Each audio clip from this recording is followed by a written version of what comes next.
what happens now? You have to isolate this first. You have to isolate. No, I mean it.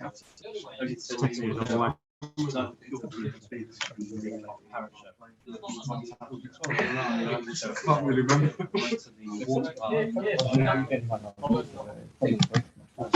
Right. We're up to Daf Lamed Gimel Amud Beis.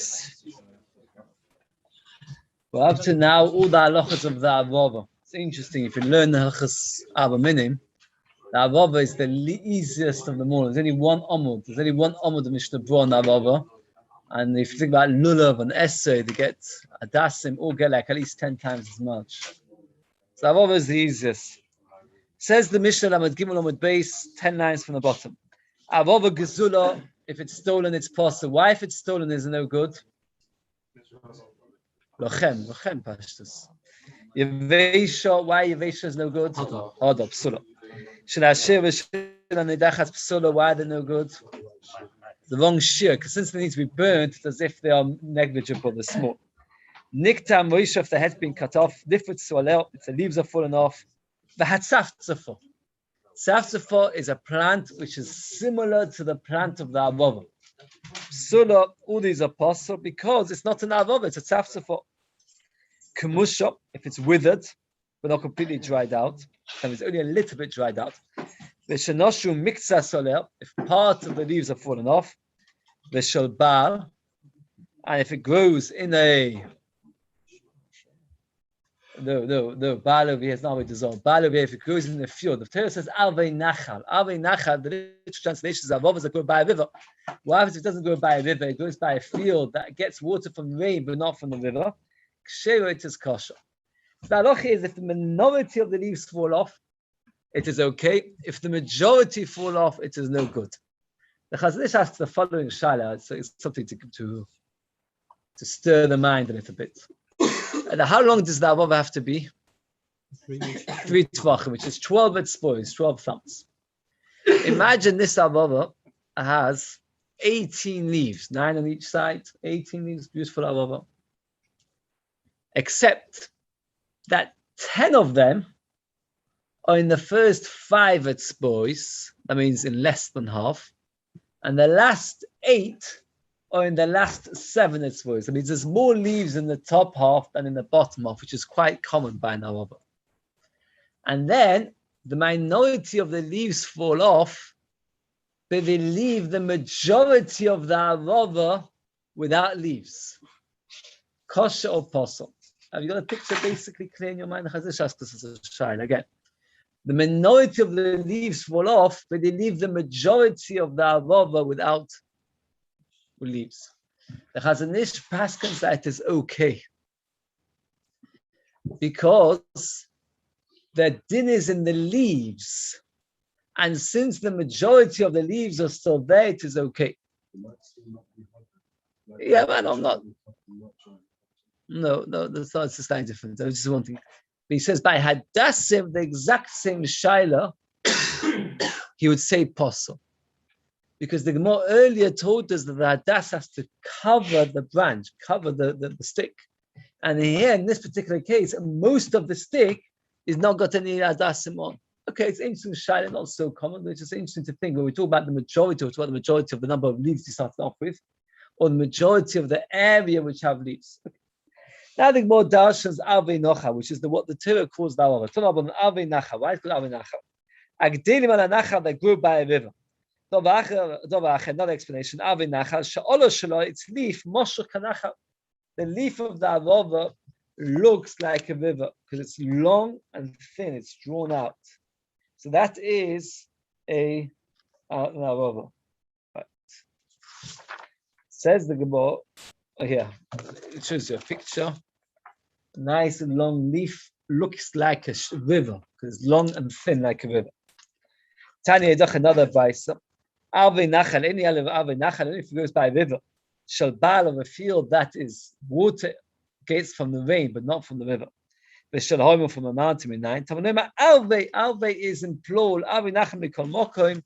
Any is okay. So therefore, even if it is not going by a river, it is okay. Top of Lamed Daled Daled. The Mizudash know it Avei plural. to include the one that doesn't go by a river. Aber Sholema, Arve Stein, Arve is plural to Achas the Lulav, one for the Lulav, Achas the Mikdash. We're going to have a whole sugya. And when the Beis Hamikdash was standing, we would take an avova and put it around the Mizbeach, encircle the Mizbeach with an avova. This is one of the mitzvahs which is halacha l'Moishe Sinai.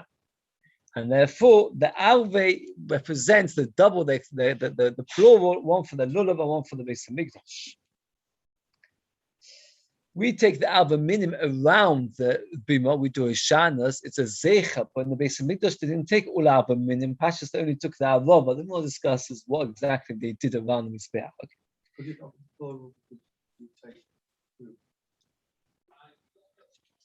And more later dashes that as well. But okay, we'll see, we'll come to it. Like more does dash in Arve 2. Where did you see it? Arve 2? You were just saying. Well, we take 2. So it's. Okay, we'll come to it. Says the more about the Mikdash Minalu. How do they know that you have to take a vote on the Mikdash? Says more Lechas Lekimilu. It's a lochel Mishmi Sinai. Don't have asma. Beichnon Essen is 10 plants, 10 trees. Avova take the avova around the Mizbeach. V'nisach Hamayim and put water in the Mizbeach. Lochel Mishmi Sinai. Now, there's a few things. First of all, Rashi tells us, why are these 3 mentioned together? Rashi says it's complete random. It happened to be that the one who compiled these 3 halachas asked about these 3. There's no common denominator. 3 separate halachas. One of them is the halachas of the avova, that you put the avova on the Mizbeach. One is that you pour water on the Mizbeach every day. Every time you brought the common Torah, you would pour wine on the Mizbeach. Except for Succas, where you would pour wine and water on the Mizbeach. Right, special din of Nisur Hamayim on Sukkot, and when they would draw the water, they would go to the Mayon, and that's Simchas Beis HaShoeva. Shoeva literally means to draw water. There was a lot of rejoicing when they would draw the water to take it onto the Mizbeach. Essen Etias Rashi over here gives us a very, very, very long drasha. What exactly is Essen Etias? I'm just going to give the highlights, but the truth about it is it's got to do with the Shemitah, which is about to occur now. So we'll discuss it a little bit. Min HaTorah, there's a mitzvah to stop working before Shemitah. We learn it from the fact that the Pasuk says, "B'chorish u'b'kotze tishboitz." You should stop with the plowing and the harvesting. Yudash is referring not to the year of Shemitah, because that the Torah tells us elsewhere, but it's referring to the year before and after Shemitah. Min HaTorah, how long before Shemitah do you have to stop working? Anybody know? Very good, 30 days. So by now, Min HaTorah, you cannot work in any field in Eretz Yisrael because it's already 30 days before Rosh Hashanah. Midrabanan, they increased it to how much? Anybody know? Till Shavuos and Pesach. That means from Pesach and Shavuos midrabanan, you're not allowed to work Pesach if it is a wheat field, Shavuos if it's a tree field. Even now, if it's a tree field. The exception is called Essen Etias, which is all halacha and Mishmi. It's the first Mishnah in Shemitah for some reason, which is that if you've got 10 trees exactly planted in an area which is 50 amas by 50 amas, means in 2,500 square amas, you've got exactly 10 trees, which are all at the equal distance to each other. None of them are closer to each other in any way. Then the halacha is you're allowed to plow the entire field all the way till Shemitah. The reason being because you're only maintaining the tree from dying. But if it's 11 trees or 9 trees, it doesn't work. So this is the halacha of Essen Etias, and there's many details to it. And this is all halacha l'Moshe Sinai. Okay, Rashi does tell us more. For example, Rashi tells us that there has to be a young tree, not an old tree. And by an old tree, you need to have 3 of them at equal distance. And Rashi also describes the differences between why Pesach and Shavuos. Okay, but that is the basic halacha. That you're allowed to, if you've got 10 trees at equal distance, you're allowed to plow underneath. Okay. Now going back to the halachas of the Avava. Tonu Rabbanon, Ave Nacha. Hagdelus ala Nacha, they grow by a river. Pratet Saftzefo Hagdele Benori. This is to exclude a kind of plant which is called Saftzefo, which in some level looks a little bit like an Avava. This is the Saftzefo. And you have to be very careful. The Shmuel writes that sometimes children go and pluck Avavas, and they don't know anything about Lechasavav, and they pluck the wrong plant. So you have to make sure you've got the right one. So therefore, Tzaftzafah is no good. How do we know that Tzaftzafah and Avava are not the same thing, and Tzaftzafah is an inferior kind of species? The Pasuk says like this, Kach amayim rabim Tzaftzafah somewhat. I'll explain a little bit. HaKadosh Baruch Hu was speaking to Yechezkel, and he was telling off, rebuking Klal Yisrael, that the HaKadosh Baruch Hu tried to make them a flourishing nation, and they destroyed themselves. That's the most painful thing for a parent, is whenever you see a child causing themselves pain, and you can't stop them because they're being so obstinate, etc. And HaKadosh Baruch Hu says to Yechezkel, this is what I see about Klal Yisrael. I planted them like a willow tree. Now, a willow tree flourishes very, very well. It grows by water. It's always constantly, it's very green. It's what you see. Sometimes a beautiful willow tree is very nice. What did they do? They made themselves a third tzaftzafot. That means they did that Averos and they made themselves withered like a tzaftzafot. So the more we see clearly that tzaftzafot is not quite as good as an avova, because HaKadosh Baruch Hu was telling Yechezkel that they made themselves like a tzaftzafot. Says the Gemara, Amar Abaya. So Abaya asked, "V'dima perushka mefash kach l'mayim rabim." I brought them onto a lot of water. Umayniu tzaftzafot. That I drew them onto a lot of water and I made them into a tzaftzafot. In came my somoy. Somoy means they made themselves, they placed themselves, they created themselves, and that can only be if there was a change. The pasuk says they were originally going to be avova, now they're only tzaftzafot. Now the Gemara repeats the entire previous Gemara with a slightly different version. In the first version, we asked, how do we know that tzaftzafot is no good? And we brought a pasuk, and Abai asked the question, maybe the pasuk means something else, and we answered it. Now the Gemara says that the pasuk is actually part of the brisa, and that Zera was ready to ask the question. Okay, so I missed out. I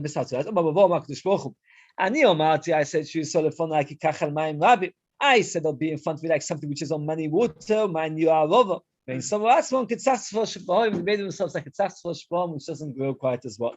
To some read the pasuk by the price. Zero is one who asked the question. Maybe the pasuk is explaining okay, my somoy. Why did it say the word somoy, which means they placed themselves and made themselves an inferior quality? I said this should be like the avova tree. When someone asked one could tzaftzafot and they made themselves like a tzaftzafot in the mountains. Okay. So the Maisa, there's two species. There's an avova, there's a tzaftzafot that look quite similar. But a tzaftzafot is no good. Like we see in the post, that tzaftzafot is an inferior kind of species. How can you spot the difference? There are three differences. Arova konosh le'odon. The stalk is red. The Mishnah, the Ramah, and others all discuss the fact that many of our arovas are not red. What are they? Green. They say green is fine for two reasons. One, green will eventually turn red if the sunlight is enough sunlight. And second of all, the main thing is that it's not white. The main thing is it's not white. No, if it's growing and the sunlight will go on it while it's still growing, it will turn red. Yes? The stalk of the arovas of nowadays. There are those who get red stalks. So you pay extra and get ones with red stalks. But most of the arovas are not red stalks, they're green leaves. What?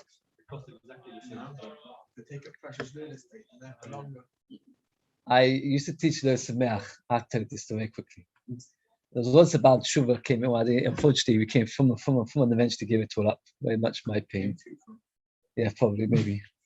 No, actually, no, really destroyed it was that court. He believed, he davened away that disengagement plan of Sharon won't take place. I don't know if any of you remember it. I lived there, so he davened and nothing came of it. Anyway, the kid said one day he came in, the beginning of his all worked up. He'd gone to the shops. It was just before Succa. He found a set of aluminium for 120 shekel. I'll never forget it. It was all worked 120 shekel set of aluminium. He said, I don't understand. It's full plants. How can I spend so much money on such a thing? So I said to him, this is not a nice thing to do. He had told me like a day or two earlier that it's been his birthday. I think it's 19th, 20th birthday. So his parents, he lived in Miami originally, told him, go out with 10 friends and we'll foot the bill because they weren't there. They were in America. He wasn't there. He was a young man. So at the time he went to eat sushi, which in those days was quite a novelty. We're talking about almost 20 years ago. So it was quite a new thing. And they'd gone to a place, all you could eat sushi. So I said, to just tell you one thing, did they settle the bill at 120 shekel or did they want more? So he said, what do you mean? Of course they wanted more. Nobody's going to get 120 shekel. You can't cover 11 people eating all you can eat sushi for 120 shekel. I said, for one birthday party, that's too much money. Sorry, for Abba Minim, which gets chaf for forever and ever, 120 shekel, that's too expensive for you. but for one supper. So he said to me, he said, you can't compare sushi, it's expensive, and this is a fish. The truth of the matter is, you should just know, if you speak to those who sell Abba usually the person you're buying from is getting 20% commission. Usually that's how much they work on. And the next person, the people, nobody is becoming really wealthy from it. And at the end of the day, the schar is forever. What? And they've got too many people involved. No, do you get more schar? There's people who bring back. Do you get more schar if you spend £60 on an esrog towards it? Yes. Of course you do. No, I'm not talking about this nice esrog. No, even if it's the same esrog, the Shavuot writes that the schar is according to the investment of the money that you put into it. Tell the guy, give him a tip. The stipler used to take his money and used to say to the shopkeeper, take as much as you think. And let him take as much as... Reverse psychology. What? Reverse psychology. Well, do you know what? That's an amazing thing to do. The stipler never bought a Chaim Kanievsky Abba Minim as a child. And if you don't mind, if I just tell you, it is a major halachic issue. We discussed it once very briefly. Because if you don't buy it for your child, he can't be Mekayim the mitzvah. Why? Because if you maknit him, if you give it to him, he can't give it back. He goes on the mitzvah. And if you're not maknit to him, there's not lachem, so how can you make a bracha? So the stipler would not buy Chaim Kanievsky. And he only had one son. He had one son and two daughters, the stipler. He said, I can't afford it. And what happened was, he made the Chaim Kanievsky make a bracha, relying on that shitta, which I looked into it again today, beautiful sha'atzim, that the ikar of chinuch is that the child should get used to doing the act of the mitzvah. The fact that he's not used to the mitzvah doesn't disturb us.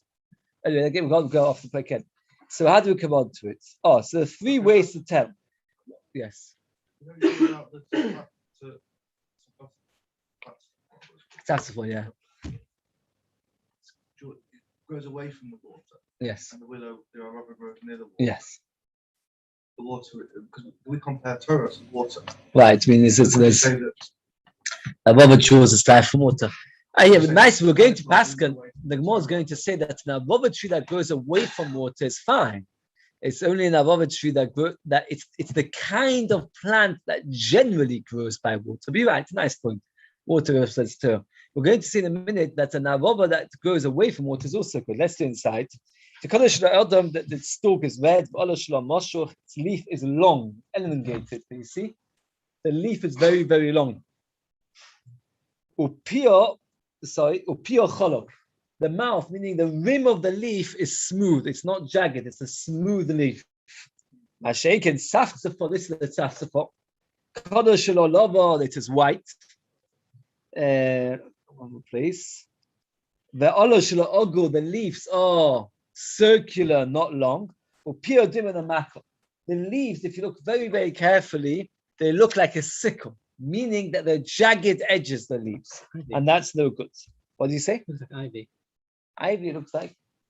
If you look very carefully, it's jagged. You see, it is jagged edges. Here's trying to put an arrow at the jagged edges. It looks like this. Says the Gemara, but jagged edges doesn't make it possible. If it's like a sickle, it's kosher. If it's like a saw, it's possible. Explain in a minute. By chil for gilo, which is a new kind of species. The Rishonim explaining his Rashi. There are three species: it's the avova, chil for gilo, and the tzaftzafah. The chil for gilo is okay. The tzaftzafah is not. The chil for gilo, the leaves are like a sickle. Rashi says a sickle. The jagged goes like this. It goes at an angle. A saw, it goes up and down like this. The halacha is that as long as the jaggedness is only on a slant, that's okay. If the jaggedness goes up and down, that's no good. Now, the Rishonim explain like this furthermore. A avova can sometimes have one which is a jagged edge. If you look carefully, many of the avovas that we buy do have a slightly serrated edge. But that's okay because it's a min of avova. It's the species of avova. The tzaftzafah is not the right species, therefore that's why it's no good. You're allowed to use it for a minute. Why should it not be good? It's got a name added to it, so therefore the word arve tells us whatever, even chil for gila, even if it is any kind of avova, is okay. Okay, we're on to get on. Omar Chisda. When the Beis Hamikdash was destroyed, the trauma was so great, the destruction was so great that even language was changed. The Gemara gives 3 examples of words that changed, and it's very important to know that they changed because it can change the halacha. What were they? Chilfasa, ilvasa, avasa, chilfasa. Rashi says chilfasa is the tzaftzafah. What was called tzaftzafah in the olden days is now called avova. What was called avova in the old days is now called tzaftzafah.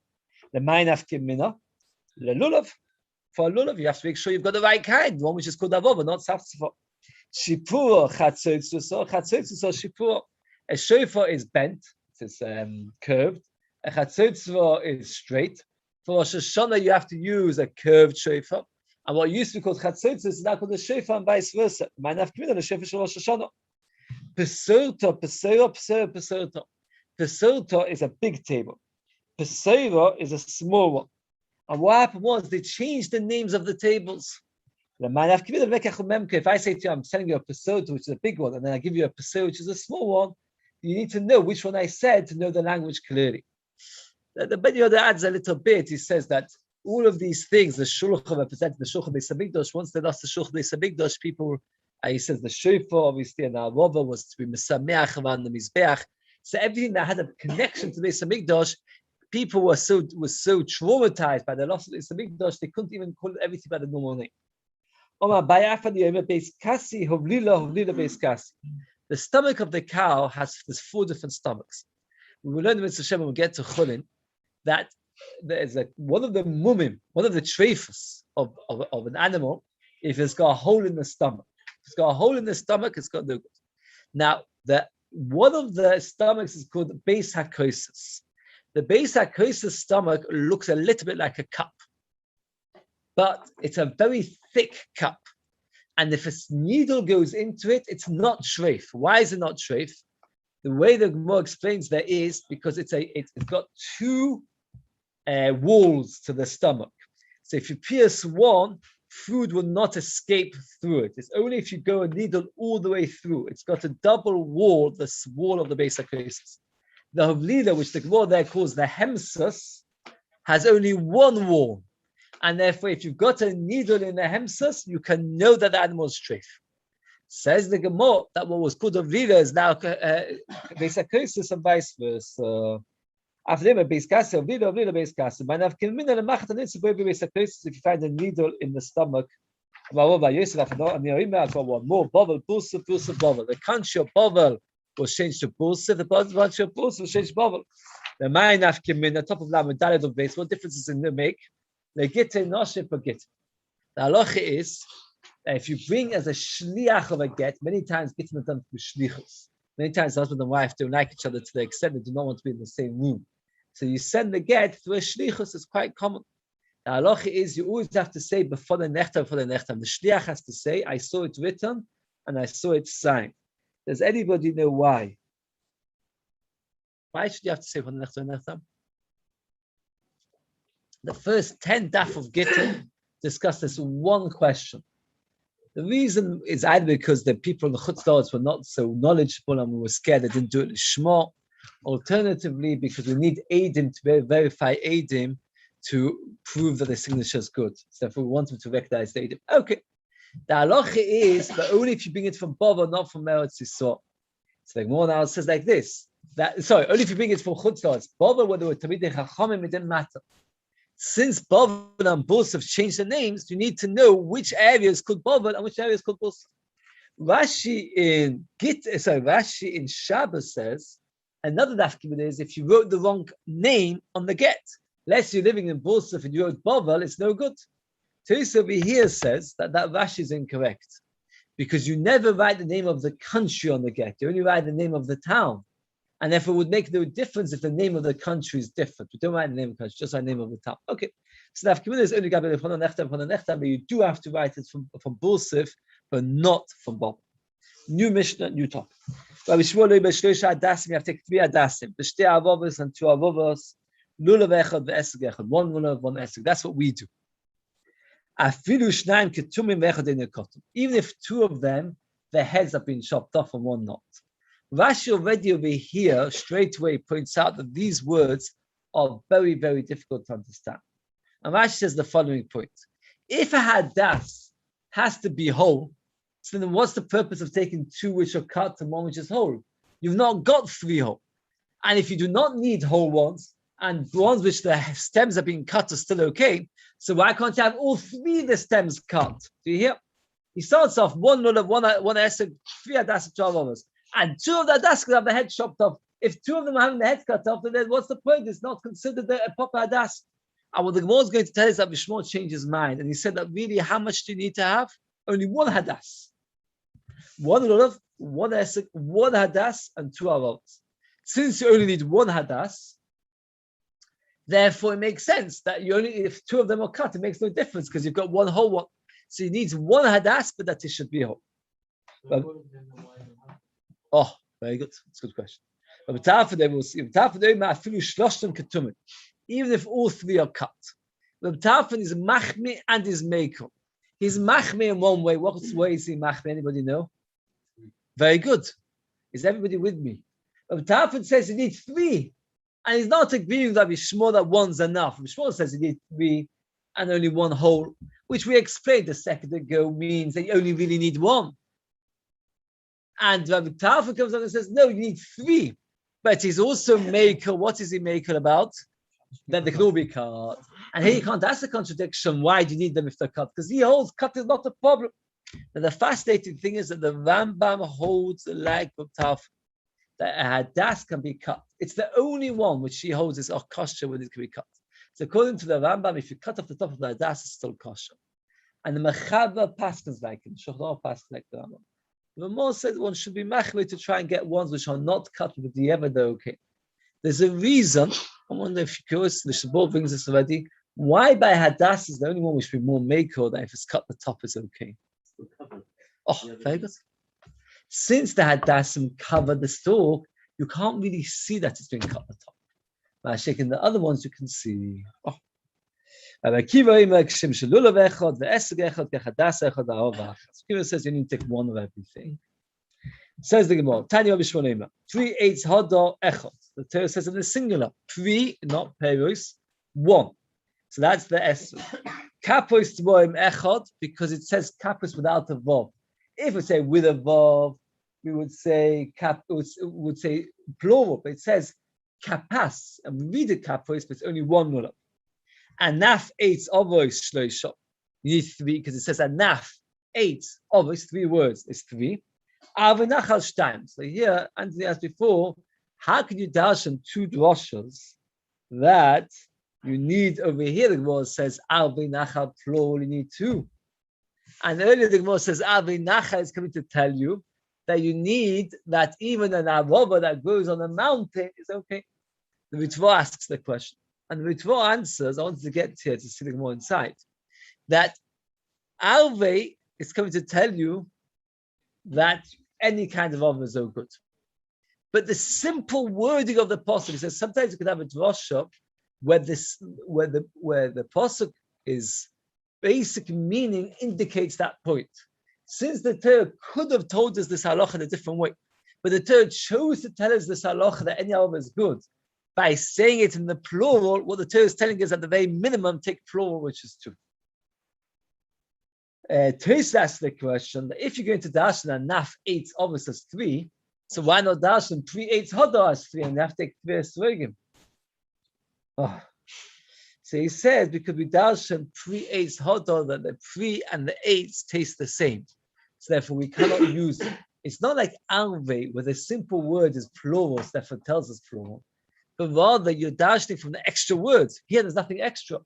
Because 3/8 hadar, you can't dash as 3 different words, because we're going to learn later, 3/8 hadar tells us that the fruit of the esrog and the tree of the esrog taste the same. So you've got nothing spare. Okay. Use alve for 2. Oh, very good. The Torah points out that if you dash in that way around, you wouldn't be able to dash it. It's not. It says alve, you dash it for the mountains. And then once you go for the mountains, the mashmor says 2. It's a good point. Very good. So what says I'll finish off. Even if 2 are cut, one's not cut. Even if all 3 are cut. You only need one of each one. Omar, some misad the word lo, because it doesn't really fit in. Omar Benes. You might have thought you should carry all four together. Omars, you might have said the chinema creates hold of the kapus moim, but kapus. If you look at the pasuk, it's very interesting. The pasuk clearly tells us 3 in one bundle and 1 in the other. That means the lulav and the adasim and the avavos are together, and the esrog is not together. If everybody can look inside the words of the pasuk, it's very, very worthwhile. The pasuk is like this. You take on the first day. Creates hodo is what? The esrog. It doesn't say the kapos tmon. It says kapos tmon without the and. So kapos tmon is a new thing. Kapos tmon, a lulav.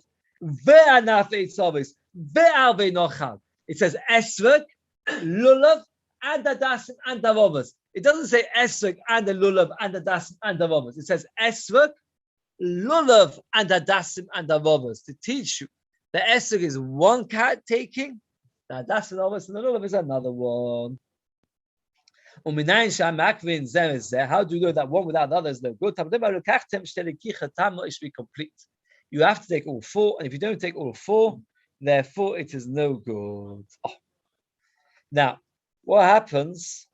What happens if you pick them up very quickly, one after the next? Pick up the lulav, put it down. The esrog, put it down. The das, put it down. Put it down. No one go.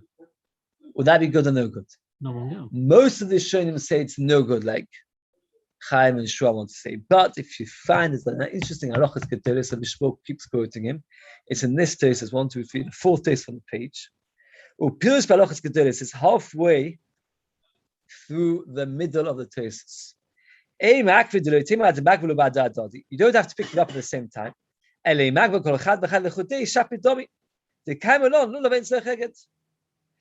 That means all you need to do is, as long as you pick up all 4, even if you do not pick them up at the same time, it is okay. So pick up 1, put it down, pick up 1, put it down, pick up 1. The Bahag was one of the earliest Rishonim, right? The Bahag came before the text. They're quoting him. The Bahag came there, and he always pick up 1. But double table, Loima. He says it's very strange. What? Yes, that's the cash on it. How could it possibly be? Oh, the Tesis himself says that the Maisa, if you do not have the Arba Minim, if you don't have all 4, let's say you don't have a Dasim, what should you do? You should just take the ones you do have. Now, why is it not a problem that if you only take the ones that you do have, that you may come to forget the original mitzvah that you need to take 4? Let's say there's no esrog. You just take a das me'obos and a lulav. Maybe your people forget to take an esrog further. Oh, it's an apostle. Mashenkin, if you take a pomegranate or something else instead, we said that's no good because the apostle doesn't tell us which one. So therefore, that's the halacha. Mishmor keeps saying, if you don't have 4, somebody told me that David the Moor in Eretz Yisrael once came to shul with only 1 of the hadasim, not 3. And he said he spent hours and hours looking, he couldn't find. Because he was very, very makbid about this meshulash, which we talked about yesterday, that the 3 leaves have to all grow at the same height. And if you get very, very careful about that, it's very hard to find that. That's.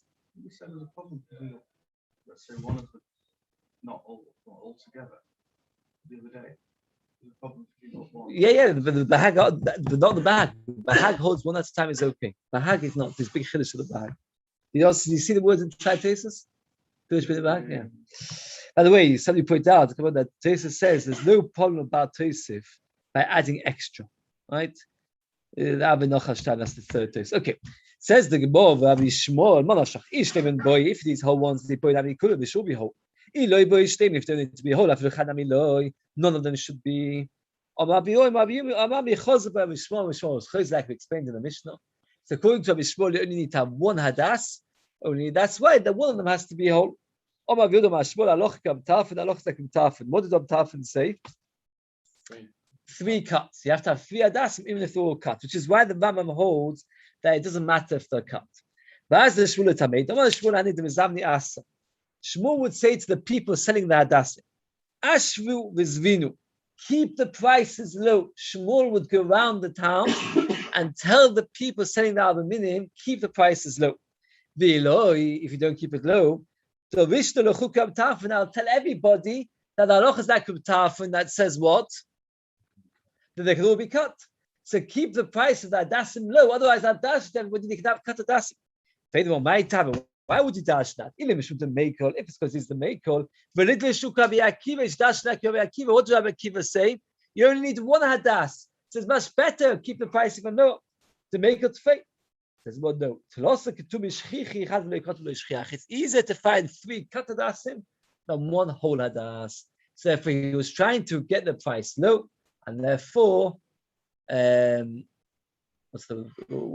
therefore, he said that if you do not keep the price low, I'll dash and I can tap. Tesis asks this big long tesis, the second to bottom, the bottom of tesis, whenever the Gemara's got many times a similar kind of thing, where the Gemara says, do something, I'm going to dash and halachas like so and so. Did he really hold that halacha was like that? And if he did, why didn't he actually dash it? And furthermore, what does the Gemara mean and say? Why did he dash like Rabbi Akiva? Maybe he never held of Rabbi Akiva. Maybe he only held of the Taf, but not of Rabbi Akiva. So this has got 2 mahalchim. Was it a threat? But the problem is like this, but did he hold of Rabbi Akiva or not? If he held of Rabbi, who said that he held of Rabbi Akiva? The one says, why didn't he dash like Rabbi Akiva was more meikol? Maybe he never held of Rabbi Akiva. So this has got one mahalach that many times the one says he was going to dash and it was just a threat to dash, but not that he really actually held of that. And just to be brief, there was one of the Ger Rebbes was called the Lev Simcha. The Lev Simcha made a takana there, so that he never allowed to spend more than 10 shekel on an Esther. Never allowed to spend more than 10 shekel on an Esther. He still got the takana. The Geras by very cheap album. So one time there was a very wealthy chassid, and he came to the Rebbe, and he said, Rebbe, I've got lots of money. Let me buy a more expensive one. So he said, if you've got so much money, maybe you could afford to buy yourself a better Rebbe. So it didn't allow him. And this is one of the story I learned for 2.5 years by somebody called Rabbi Shiur Zaks, who was a grandson of the Chofetz Chaim. The Chofetz Chaim remarried in his old age. After he was about 76, I think he got remarried. And he had 6 children from his second marriage. Can you imagine? So maybe it was 76. So his daughter was still alive. The Chofetz Chaim's daughter was still alive till not that long ago. And she stayed by Rabbi Shiur Zaks. Rabbi Shiur Zaks used to buy over 30 esrogim for sukkahs, and none of them for less than $100. He used to go to buy. It was a whole match of his esrogim. You should just learn. Unbelievable the effort he was put into his esrogim. And then one year, his mother, was the daughter of Chaim, said to him, I don't know what you're doing. My father, the Chofetz Chaim, he only had 1 esrog. What are you doing here? So he opened up his cupboard and he said, how many shirts does the Chofetz Chaim have? Look how many shirts I have. And what he was trying to say is, the Chofetz Chaim had only 1 shirt. The Chofetz Chaim won't buy any sforim because he thought that his money should be invested in other things. But so he only had 1 shirt. He can buy 1 esrog. If a person is willing to spend, on these shoes, on these shirts, on these ties, on his car, that kind of sums of money, so he should certainly. That's how Shmuel who does cheshbonos and Shemayim. Okay, next mission. Esrog agos. We're up to esrog now. Esrog, more halachas by esrog than any other. Esrog agos, the stolen one is possible. Why? Dolochem. Vayovish is no good. Why not? Harder possible. Shel Shiur shel Nidachas possible. It's the wrong shit. It's not big enough. Shel Ola possible. The Gemara will explain why Ola is no good. Shel Tumah Tamea possible. Shel Tumah Tahira. Tumah which is Tahira. Lo Yitzay shouldn't do it for him. Not out. If he did, it's kosher b'diah. Shel Demai. What is Demai? Demai is produce that you took from an Amoritz, and you don't know if you took Tumas Amaisis on it. Most Amoratzim take Tumas Amaisis. And therefore, Min HaTorah, you do not need to take Tumas Amaisis again. But Midrash Rabbanan, you do. The Gemara will explain. Most years, you have to take Maisa Sheni to Yerushalayim. That's the 1st, 2nd, 4th, and 5th years of Shemitah. After you took 10% to give to the Levi, after you took Tumah, Bikurim, and all the rest of it, and Chalana, you take 10% to give it to the Levi. The second 10%, you take it to Yerushalayim, you eat it in Yerushalayim. There's a fundamental machlokes. What is this halacha? We'll come to it tomorrow, maybe. And the shayla is, can you use it for your lulav, for esrog? So Shemai Siv Shushalim Lo Yitli Shuntvim not al kosher. Also chazozis al rubah. If it's got a chazozis is a boil. I'm not very happy with this picture. Not very good one. So I'll show you this one. So that's a picture. A chazozis is a boil. Now this you have to be very, very careful, because you'll be standing there by the Abba minimum shop, They say, no, that's not the problem, that's blettelach. It's blettelach or bletfleck, depends which language he likes to speak. And you'll start there and wonder, what does it mean, bletfleck, and what does it mean, a chazozis, which is a boil, which is no good. You know, that it's interesting, even the Hebrew arts could have even a better picture. Chazozis is literally a boil. A boil is something which protrudes out of the esrog and has a different color, literally like a boil on a person's hand. So the halacha is al ruboy, then it will be no good. Not if the pitum fell off, niklaf, it got peeled. Nistak, it had a hole. They split in half. Nikah v'chosakol, it's got a hole and it's missing some possible. How could you have an esrog which got a hole where it's not missing anything? Anybody tell me? How could you have an esrog with a hole where it's not missing anything? You poke like a nail. Very good. You take a needle, push it all the way from one end to the other, pull it out to the other end. According to this, kosher or apostle? Still there. Very good, because nothing's missing. Also, if it's only got a boil on a small part, not al uksa, if the bottom half of that means that the part which goes up the tree is taken away. It is kosher. So now, what is the difference in bletfleck or blettelach and a chazozis? There are two fundamental differences. A chazozis actually is a bloated part of the esrog. It comes out of the esrog. Furthermore, a chazozis is a different color. It's an unusual color from the rest of the esrog. Now, the Rishonim and Achronim argue, if you got the bletfleck, or blettelach, which comes out of the esrog, that means it protrudes out of the esrog if it's kosher or possible. Meaning, is the reason why chazozis is possible because it protrudes, and if for this blettelach also protrudes, it's no good? Or is the reason it's no good is because it's a strange color, and blettelach is a normal esrog kind of color, and therefore it's okay? The Mishnah Berurah says lechatchila you should not take blettelach that protrudes from the esrog, and only in dire circumstances should you. What did you say? Right, so then you can make only if it's got both problems. But the Mishnah Berurah says no. Mishnah Berurah says if it's got protrusion alone, that's enough to be a problem. Esrog akushi, a black esrog possible. Something came up to me today, so everybody likes the suntan and to black themselves. You see over here, the Gemara says kushi is no good. What's wrong with kushi, black one? Because it's not hodo. So you see that black is not hodo. What? No, by Miriam it says that just like black is very, very distinguishable, also beauty is very distinguishable. I haven't seen anywhere saying that black is beautiful. So I said there's no raya. Because I said there's no raya at all. Because by Hadassah we said that they're no good if they've got berries. One of the reasons it's not hot dog because it's got a different color.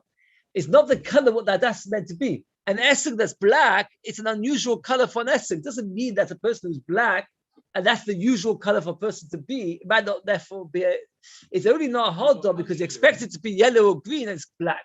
Like for the Hadassah, we said it's not hot dog if it's got red berries. Why? Red is not a bad color. The answer is you're trying to get a green Hadassah, you've got red berries all over it. It's no good. There's no raya that black intrinsically is not. By Yogikas, he said the green like a leek. By Meir Machshava with the Poiso. Shares got caught in the small esrog. Make an egg is a bit make a bait. So says like an egg, which we said yesterday. We said last time. How much is an egg? 50 cc, 45 50 cc. But nowadays the Tzlach tells us our eggs are half size. So it's 100 cc, and we pass like this, and we said the Chazish and many of us can say that it loses percentage. So you should have 110. Over Godel, what's the biggest? You have to be able to hold two in one hand. Even if it requires two hands to pick up the esrog, it is okay, and we pass like that. So there's no limit to the size of the esrog you want to get. And some people you see that to get this, that's a really geschmack and big one.